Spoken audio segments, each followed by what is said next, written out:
Okay, so here we are live again. This is our Thursday edition, episode 8. I finally got the right number of At Home with Tanya and Jolene. My name is Tanya Blosser. I am a local real estate agent with Coldwell Banker in the Northern Virginia area. I am also a mom and I am a wife. I said that I was a husband last episode. I am a wife, and we are all happy and here at home in our house. And I'm with my beautiful co-host, Jolene Moore. Hello. Good morning, everyone. So I'm Jolene Moore. I am with Main Street Home Loans. So I help my clients that are looking to purchase residential homes and also refinancing to help them save money. So very excited to see Krista and Stephanie this morning. So thank you guys for being with us. Thank you for having us. Yeah, absolutely. So Stephanie and Krista are with Refine Design, and they are fantastic. I've worked with them many times before. In fact, I used one of the stage properties that they did in one of my little, Facebook promo ads. You guys do fantastic work. So they're with us today, and we're going to talk about everything like, home staging, how we're working in this crazy time, everything about what's been going on with them and their business this morning. So welcome, guys. Thank you for having us. Yeah, thank you. We're excited to be here. Oh, thank you. I know, on this super rainy day. Like, how many more I know. I like it. It's crazy. All I want to do is literally be on the couch and doing something I shouldn't be, like eating popcorn and bonbons and watching a movie. Yeah. So yesterday was so nice and beautiful, and then today we got rainy again. So, Stephanie, tell us how you guys have pivoted your business now. So are you still working, and how are you working in this new COVID world that we're in? Yes, we are still working. We belong to a staging organization, RISA, which is, there's two very large staging organizations, and RISA is one of them. And they basically came out and said, we don't recommend you working, but it's your businesses and you have to go by your state. So we all read the state rules, and real estate is an essential business, and we are a service of the real estate industry. So I feel like we can work with guidelines. So what we're doing is vacant stagings where nobody's living in the house, it's vacant. We make sure that nobody is going to be there, that it has been cleaned ahead of time. And we don't run into anybody except for our movers who bring in furniture. We are also doing virtual walkthroughs and color consultations. Those are a little bit difficult because, with the internet, color consultations as far as online, it's hard to see exactly. But we haven't done too many of those, but we have done vacant stagings. And, we wear masks, we have lotions, I spray the movers down, I wipe the door, I wipe the doorknobs, I wipe the keys off when we go in with my little, towelettes. We wipe surfaces, if we can. We're as careful as we can be. I have worn gloves, but I find that the gloves rip, especially if you're carrying things. So it's like, no, I usually end up taking them off pretty quickly. I hate to say it, but I do use the lotion all the time. So we are working. Yes. Yeah. I was just thinking too, like staging a home is important for in-person showings, but I think in the day and age because you mentioned that, real estate is an essential business. I'm a real estate agent. I'm still working. I'm doing it with safety measures and protocols in place. Yeah. And that is just kind of the way of the world right now, but we have wonderful technology, and technology really helps, I think, from an agent's perspective to showcase a property when you are, virtual doing FaceTime or you're online. And I think when it comes to staging, I think that's also critical when you're talking about, the virtual 3D tours and the photographs and stuff like that, because there's so much activity going online right now. Having staging is even more critical now than if we were pre-COVID and we were doing, in-home showings all the time too, because it's the spatial space of looking at a room that's really hard for people sometimes to say, okay, great, this room looks big in pictures, but can I fit my 6-person, sofa in it? Yeah. And I think what you guys are talking about, you pivoted to virtual and you're still doing vacant homes and stuff like that, is still such an essential service. Mm-hmm. Yeah. I mean, for sure. For example, one of my best friends is actually selling her home and purchasing a new home in California. And so I'm not there to see it. She's all excited. She wants to show me her new home. And so she sent me the link to the dollhouse tour of it. And it's fully staged. And you can walk through the whole house. And I'm sure all of you are familiar with the dollhouse tours. But seeing it staged and being able to walk through it, I felt like I was in the home. Mm-hmm. And that's so great for right now, because Mm-hmm. some people, they're not going to go out and tour a home unless they're very serious about it. And how are you going to get serious about a house if it doesn't have good online photos or, all those resources to be able to really picture yourself in that living house, in it? Right. Absolutely. Dollhouse, I'm not familiar. Just I think from the mortgage side of things. So just if you want to explain that to what other, I'm sure there's others that don't know it.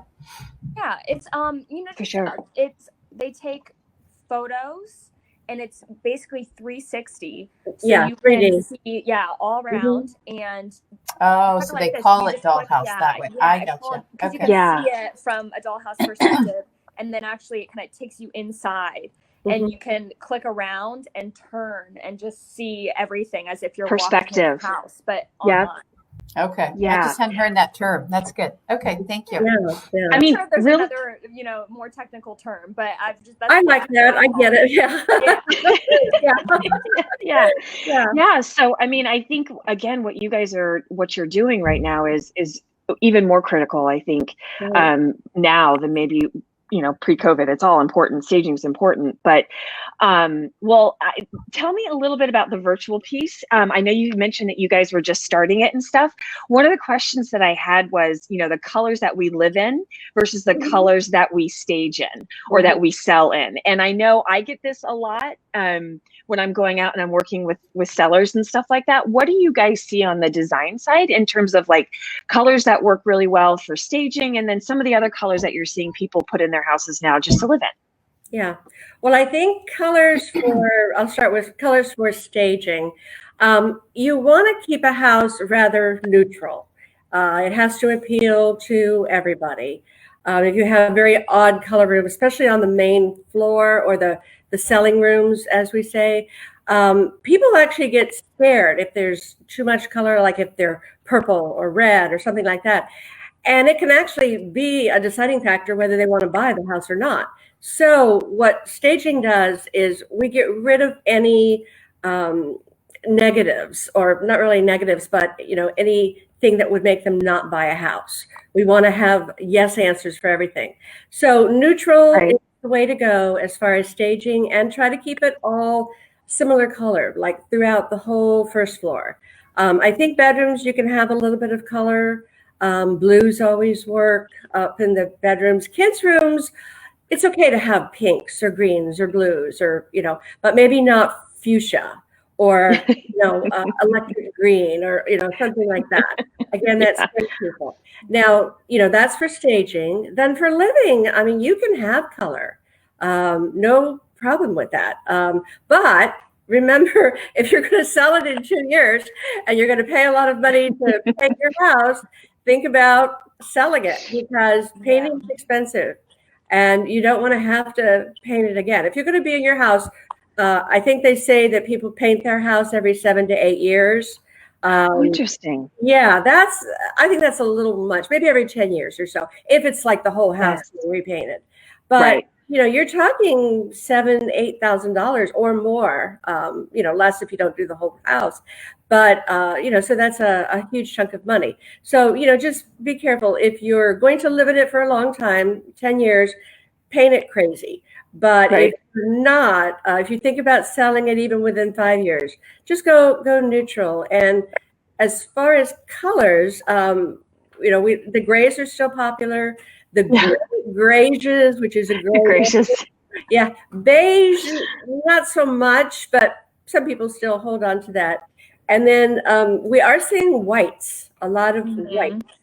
A lot of black, white. Yeah, yeah. We're doing black doors and black trim. Yeah. And then white walls.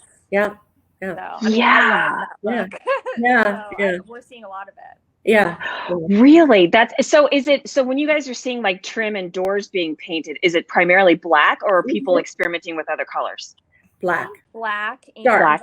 Actually recently there was kind of like a neutral, like an earth tone window trim with white and black. So just a little bit of mixing. But yeah, a lot more dark doors and dark trim and or going the opposite, where we have white walls and even, kind of a white trim, and even the floors like a whiter oak floor, or whitewash floor, or very light floors rather than these dark floors. Wow. We see that a lot. Like gray washed wood.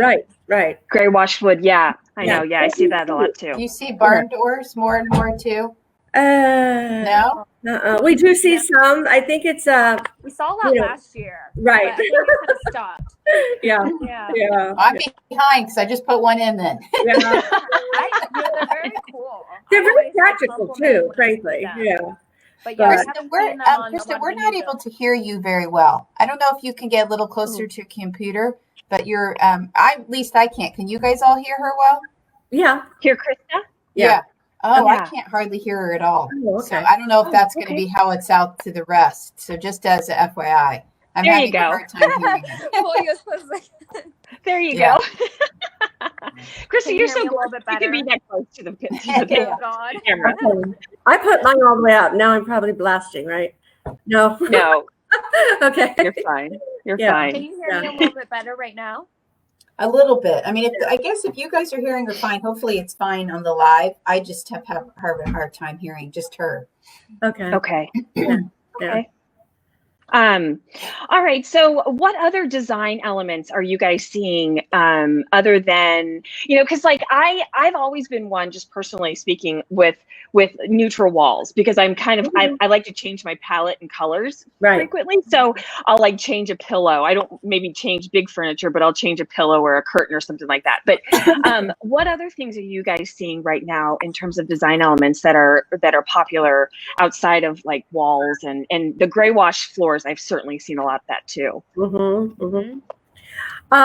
What I'm seeing is, there's several major styles going on, at the same time now, but you see a lot of modern farmhouse, and I think, farmhouse is, I don't think is exactly a word that people gravitate towards because they think of colonial or they think of country, but it's really nothing to do. It's almost industrial farmhouse, modern farmhouse. Oh, wow.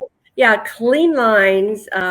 Again, black and white. No florals. It's geometrics, or but not crazy dark geometrics like a soft geometric, or just interesting shapes and interesting things to put on walls, like. Medallions, not just pictures, but medallions. Or yesterday we put up that round thing. What would you call that? It's like organic textured wall art. Like a sculpture, but of organic materials. Like a lot of people are like that organic modern look, with a lot of woods and textures and neutral colors. And then if you have a pop of color, it is usually just one color kind of throughout, rather than a bunch of rainbow colors. So but people, actually, black and white, as we said, is very popular, but Chris is right as far as the pop of color. But if I used to use a pop of color 5 years ago, 6 years ago, and I would add 4 pillows in that color, and now I would add 1 or 2. And then maybe have that color in a couple of the pictures. I don't have, it's not like crazy in your face pop of color. It's just, oh yeah, there's a little bit of color in here. We see so colored cabinets too. Yeah. Colored kitchen cabinets, colored vanities, and Yeah. bathrooms. Wow. Yeah. Trying to get away from white, I think. Yeah. Because the white's been around in the kitchens for a long time, but people still like it, but they do want an alternative just in case they don't want white. We're seeing grays, we're seeing navy blue cabinets. Yes, I've seen that too. Yeah, yeah. And it's Yeah. really pretty, and definitely different color. Like if you have cabinets and then you have an island, the island can be totally different. Even Yeah. the countertop can be different. Like you can have plain on the edges and then you have like a, more of a design on the island. Wow. I haven't seen that. Yeah. Yeah. Oh yeah, I've seen that. My island is actually a different color. My island's gray and my cabinets are white. Right. Yeah. So, but I'm like, maybe I need to change my countertop too. But I wanted to just kind of think, because, obviously Tanya and you guys are in this world, but I'm a little bit more removed because I'm on the financial side of things. Can you talk a little bit about how this works for clients? Like, how do you get connected to clients? How does it, what's, cost, and I know you can't go into total cost, but just maybe a little bit of like how that's calculated, kind of the process of a client using you guys, when looking at, selling their home. Do you mean in general or during this time? In general, not outside COVID, obviously we talked about kind of some adjustments you guys are making right now, but maybe just in, because hopefully we're going to be coming out of this in the near future. But, kind of think about pre as well as post, how it kind of looks, for them at that point in order to be able to kind of engage in your services. Yeah. So we do a lot of business through referrals. And also we have our repeat clients, but we also get people through our website and Facebook and Instagram, our social media. And if we have a new client, what we'll do is we'll kind of talk to them over the phone or via email and get a feel for their property and what they want. And then we'll go to the property to preview it, see it in person if they want to stage. If they're contacting us, they usually do want to stage. And then we'll go through their house. If it's vacant, no one really has to be there. We'll preview it and draw a floor plan and kind of do a design plan ourselves. If it's occupied, this time we're doing it virtually, but normally we would go through the home room by room, taking notes as we go and just giving them advice on what to change, what to organize, how to simplify things. We also can bring our own inventory, our furniture. We can furnish a whole room for them and then use their stuff in maybe other rooms. So it's kind of, are very flexible with occupy.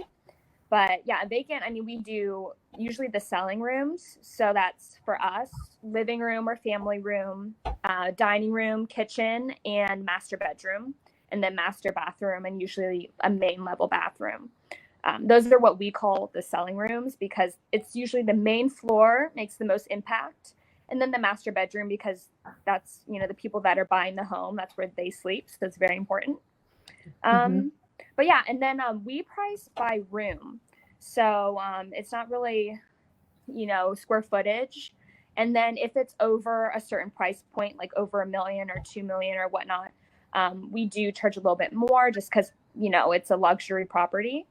But it fluctuates based on what we do bring. But basically, we do it by room. So, yeah. You guys have an inventory of your own supplies to be able to add into what someone else might have, like use what they have and just kind of potentially add to it or maybe move it around, to other rooms. Yeah. We have a 2,500 square foot warehouse in Fairfax. So we're pretty centrally located. We can go anywhere, DC area. I actually went to Georgetown yesterday. It only took me about 25 minutes. That's so great. That was really good from Fairfax. But we have, tons of furniture. And so we can go with most different styles too. Like we don't just do our style interview. Look at the house, and if it's a colonial, we're going to go. We're not going to go colonial, but we're going to go a little bit of maybe transitional. Probably give it a bit of a more modern edge, just because that's what people are looking for, and that's what you see in the magazines and all. But we can do colonial, we can do mid-century modern. We certainly have that kind of furniture.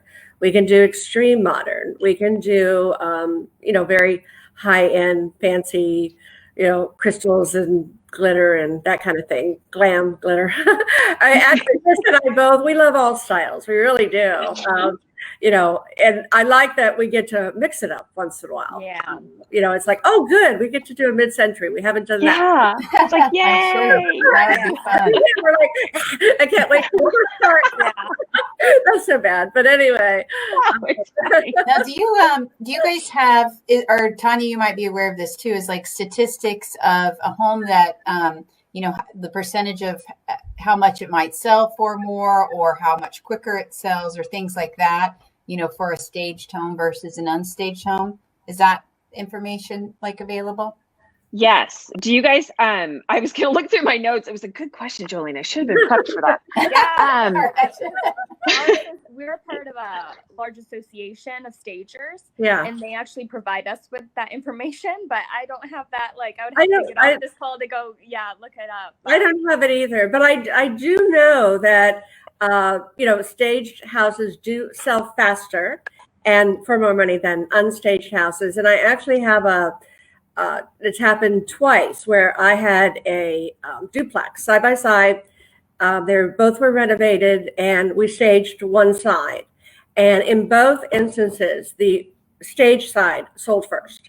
Mm-hmm. And then the one next door, one of them sold before we even took the stuff out. The other one, we actually moved the stuff next door, and then that sold. Mm-hmm. So I know, and actually in one of them, the one that we staged was the smaller one. And that's why they wanted to stage it, because it was smaller.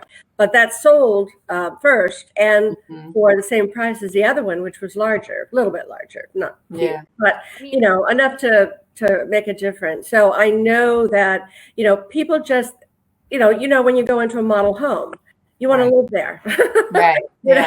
And it's all right, and there's not a lot of questions. So they start to see right away how they can live there, rather than guessing, oh gosh, will my sofa fit here? Will my king bed fit in this bedroom? That kind of thing. What do I use this room for? What is this? Is this the dining room? Is this the kitchen? What is this? So with these open floor plans, sometimes it is confusing. For sure. What do you do? And then pictures, we have people all the time send us pictures, because we'll say, send us pictures and we'll give you a price. And we'll get pictures of, 4 walls, and we're like, what is this? We don't even know what this is. We're trying to figure out, okay, I think this is the living room, because it has a fireplace, and we spend all our time just going, I think this is a 4-bedroom house, but I can't tell. So that's why with staging, number one, you furnish it, you show people how to live, you're showing a lifestyle, and you want them to, want to live in that lifestyle. And then you're also showing scale. Again, will a king bed fit in this room? Right. And so that's another thing that, and it's hard to do that online, as Tanya said earlier. Yeah, it really is. I mean, Krista, were you going to add something to that too? Did you have something? I just know our statistics that we did just roughly with our stagings, and just keep in mind, we don't get the easy houses. Yeah. So we get the ones that are tricky, that are small. Overall, with the whole price range, including multi-million-dollar ones and, homes, condos, whatnot, our average was about 19 days total on the market. That was in 2019. Mm-hmm. And a lot of those sold for thousands over asking. Right. So, and I think the average for Northern Virginia is around 30 days. So, I mean, we cut off timing, and that's, some of them sell. A lot of the average number was actually sold within a week, within 5 days. But then we have those, some of those really tricky sales that kind of sit and, make our numbers go up a little bit more. Right. But even just recently, we had a couple sell really fast, and for I think it was like thousands over asking. And so staging essentially pays for itself with, the boost in selling price. Yes. And I think that's good information. The reason why I asked, I didn't want to put any of you guys on the spot, but what I wanted to show was that, in our area, it's obviously competitive and things do tend to sell quickly, but want to also show the value that you guys can bring, to help that even more. So, right. Because right now things are selling fast because of low inventory. But selling for top dollar unless they look their best. Exactly. Right. Right. I mean, you can have your house get a contract in a couple days, but it's selling for the most it could if you had staged it. Right. Yeah. And obviously there are some that do sit on the market. So if they had been staged, they may not be sitting. So right. I had a couple of those. Yeah. They just sit later on to stage exactly. after it's been on the market and then it sells. Yeah. Right. I think even in this great market, and you do hear about the houses that sell really fast, but there are still houses that don't sell fast. That people want a certain amount because they have that much in it, and so we get those also. So as far as our statistics, they're a little skewed, but it yeah. Well, I was going to say an average days on market of 19 is really good. So regardless of we're COVID or after COVID, your stats are actually they're pretty awesome. I mean, they're less than the average, to Chris's point, they're less than the average of many of the counties that are in the Northern Virginia area in terms of the average days on market. And one of the biggest things that I think that what staging helps is that it's the buyer's emotional attachment to a house. And that is critical when someone walks into a house, have an attachment to it, and to be able to see how it can look with furniture in it, or how it can look at its best, I think is what gets a buyer to be, or someone to be attached to their home. And this process is not easy sometimes to buy a house, especially even pre-COVID, when buyers were having to go through multiple offers and having to fight for houses time and time and time again. And now during COVID, when they're having to do it in such a unfamiliar, unnormal way, in order to get that buyer attachment, you need something like staging in order to kind of keep them through emotionally through the process. And I think it's such a valuable thing. I mean, and to your point earlier, I just wanted to mention, so the couple houses that we've worked together, the projects that we've worked together, one of them was a very, old Victorian in Old Town, and the other one was kind of a more modern condo in Woodbridge. And you guys did a fantastic job in terms of tailoring what needed in those two markets and what people would have been drawn to, given the time frame and the type of house and all that kind of stuff. So I thank you. Yeah, you're welcome. I remember that one. It was near the water, so I think we had definitely water. You did. Yeah, we worked nautical with, theme. We worked with the dog. Yeah, we get excited when we can use our nautical stuff too. Yeah. It was perfect. Well, we wrap up, I should say, every of our episodes with some favorite things that we're doing to try to get through this quarantine. So, for you guys, what is your favorite binge movie or podcast or Netflix series or something that you're watching right now? I'm watching Outlander. I love it. I get disappointed when it's over because I have to wait a week, to see it's on right now. So I'm like, oh, no, it's Sunday.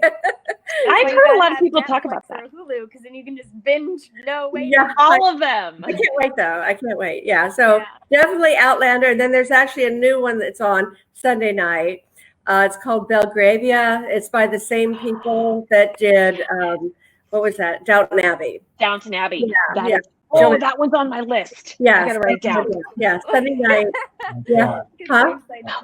On Prime, Amazon Prime. On Prime, that's right. Oh, so I just really quickly, I'm not hijacking from you, Krista, but I love Downton Abbey. I love Downton Abbey. Okay. I have watched all 6 or 7 series 3 or 4 times. We're going through it yet again right now, and now I have my family hooked into it, and I could not be any happier. This is literally my 5th time through this series, all seasons, and I'm like, yes, it's this and that. Yes, you have to. It's the same music too. Same music. So you would love it. The first episode, I wasn't thrilled, but keep with it. It gets better. Awesome. All right, Krista, go for it. Good advice. I'm on two things, and they're kind of total opposites. One is my trash TV, my reality shows that are on Bravo. Oh, I love them.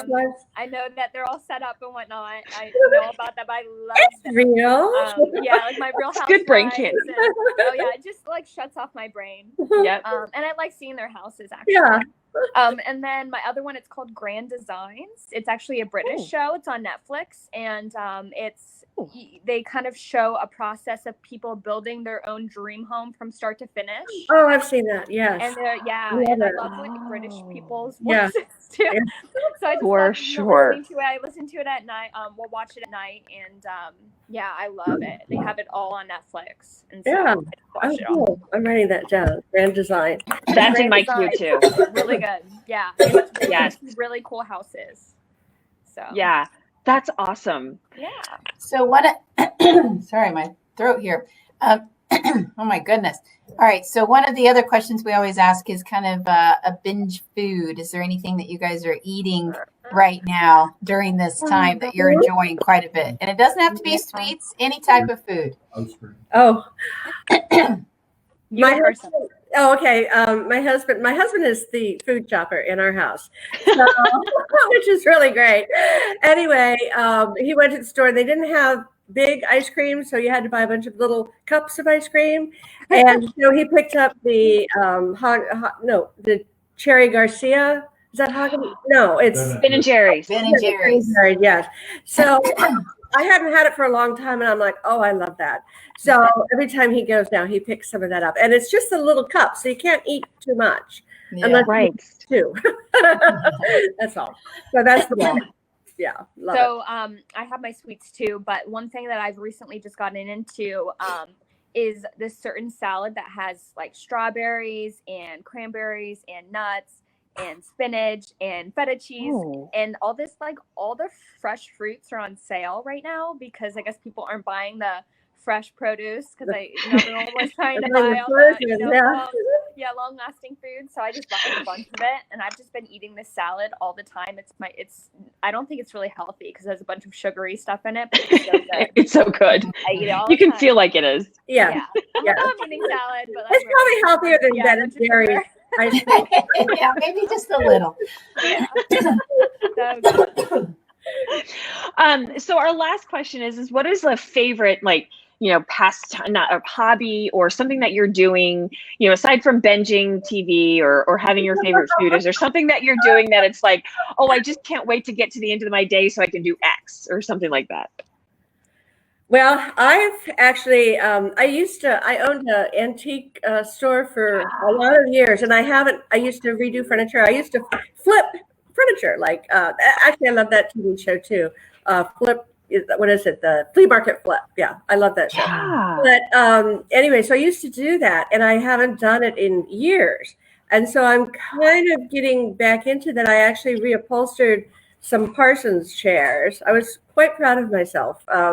It took longer than I thought to, but so we had a couple, and they were perfectly fine, but like one of them was red, and we just don't use red in anything as far as staging anymore. So I just recovered it with some new material, and it looked pretty good, right, Krista? Yeah, no, it looked really good. Yeah. Great job. So that's awesome. Yeah, they're in a house right now, actually. Yeah.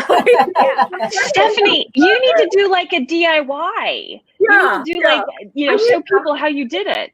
Except I harder usually than it looks, I would say. Yeah. Make it look easy. Yeah, after I practice a little bit more, maybe. I was a little rusty, I will say that, But I would refinish furniture all day if I could. But I haven't quite a while. But it was fun to get back into doing that. Awesome. What about you, Krista? For me, my husband and I are really into working out and fitness. And so our gyms are closed. And that was really a part of our routine. And so now I've been doing these live workouts with this fitness girl that I follow. And I actually do them live with her. She's in Wow. England, and she does them every morning. And so yeah, I get up and I do the workout with her, and I wouldn't work out if it wasn't for the live videos. So the fact that That's like awesome. and I actually really look forward to it because it like, you know, lightens my mood and, you know, gets those endorphins going, and you feel accomplished even if like you didn't do much. And yeah, Absolutely. like whatever you work out. No, I really love it. I think it really is a good. It kind of sets something that you're doing every day when every day's so different now. Yes, so it's really good. Mm-hmm. It is, and it is so good. I mean, Jolene and I we've had a push-up challenge going on since the beginning of the year, and I will say that, like, I know Jolene some is. doing that. Yeah, she is far better than I am. I have actually been a little bit behind on the whole push-up challenge. I think she's kept up with it every day. Is it like 100 push-ups a day for 30 days or something like that, or something No, crazy? we're doing a push-up for every day of the year. So like yesterday, I think it was the 121st day or something. So we had to do it. So we started at 1 and have just built ourselves up. So I think last night I did 121. Wow. Yeah. And then Really? so it's 122. And we'll get to 365. I'm doing them girl style or knee style, whatever you want to call it. But they're still like, I still can feel it in my arms and shoulders and all that. I don't even know if I could do that many. Yeah, I haven't tried. I don't know if I want to try. But it feels good. I mean, it does. That's why I say, like, you feel like accomplished. Good when you accomplish it, because it's like you have to do them in like 20. I do them like in 20. Do 20, take a minute rest, do 20, or 30-second rest, that kind of thing. That's great. Good for you. You're going to be all jacked by the end of the year. Wow. I know. It's crazy. Yeah, no, bingo arms, as my sister says. She goes, people go, I had to do some stretching today. That's terrible. I'm sorry. I have bingo arms. I do, but anyway. I do. That's a good. But if I would stay on Jolene's track, and I was good until about a week ago, and I'm not sure exactly what happened about a week ago, but yeah, you do feel like, yeah, and I'm with you, Chris, on the endorphins. Like I get up and I try to move my body every day, and I do run, and that's kind of like my thing right now is just running. But running. Good for you. Good for you. I know. Well, it's whatever it makes us feel good about ourselves, so that we can, be our best selves throughout the day, which is hard right now. There's so much of what we're going through that's hard to do that. Yeah. So, yeah. Well, thank you guys so much for coming on with us. This was super cool and chatting. I hope we all get to work again soon. That is always my hope and prayer. And until then, I hope you guys are safe and happy and safe and healthy and sane. I'll get it out. Me too. Me too. And thank you for having us. Yes, it's nice to, and maybe, hopefully we'll see you soon. Yes, so we're all working, but hopefully we'll get to see each other in person. Yeah, in person. Yes. I agree. For sure. All right. Take care, and it's great to meet both of you. Yeah, you guys have a great day. Okay. Thanks. Bye-bye.